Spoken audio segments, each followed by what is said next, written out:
NOAA weather radios are a popular hobby used by many people, and some people don't find them useful, but in my opinion, they actually are a lot useful, especially if you're in central U.S. where a lot of tornadoes and massive severe weather events happen.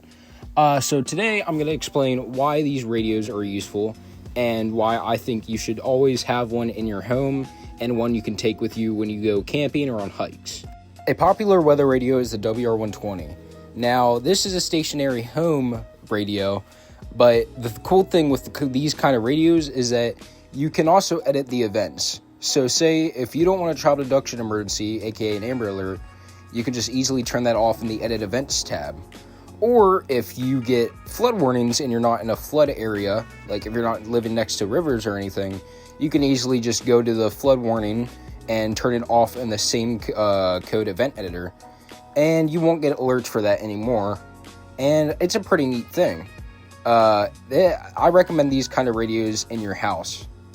Another thing to keep in mind is that with these kinds of radios, which are smarter, unlike the older weather radios, you can actually set a SAME program, which basically allows it to only go off for warnings that are for your county. So I'm in Washington County, Maryland, so I can easily change it into that Maryland county, and it will only go off for that selected county.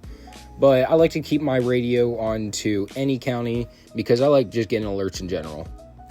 The second type of radio is a portable radio. Now, this is the Midland ER310, which comes with a solar charger on the top of it and a hand crank on the back of it. These are useful if you are going, say, on a camping trip or a hiking trip, or if you don't have backup batteries in your stationary radio and the power goes out. So these radios do not have SAME coding, but they will go off. They have weather alert. And if your portable radio ever dies, you could just crank it or set it up in the sun a bit so it gets some charge and charges that battery. It's a pretty neat little thing, and I definitely recommend having it for emergencies. You might be asking, why can't I just rely off the phone alerts that I'm given by FCC? This is a good question, and I'm going to explain why a NOAA weather radio is just better than the WEA, which is the Wireless Emergency Alert System.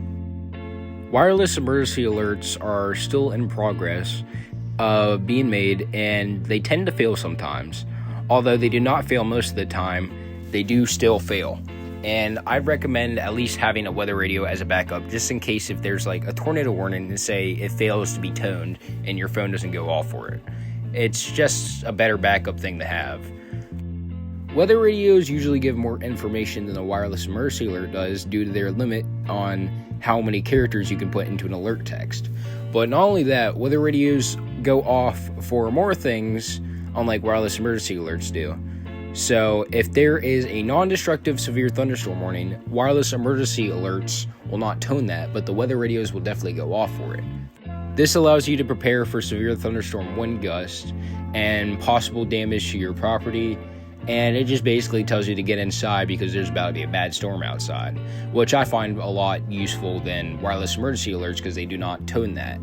But if it is the destructive thunderstorm, then it will go off for a wireless emergency alert.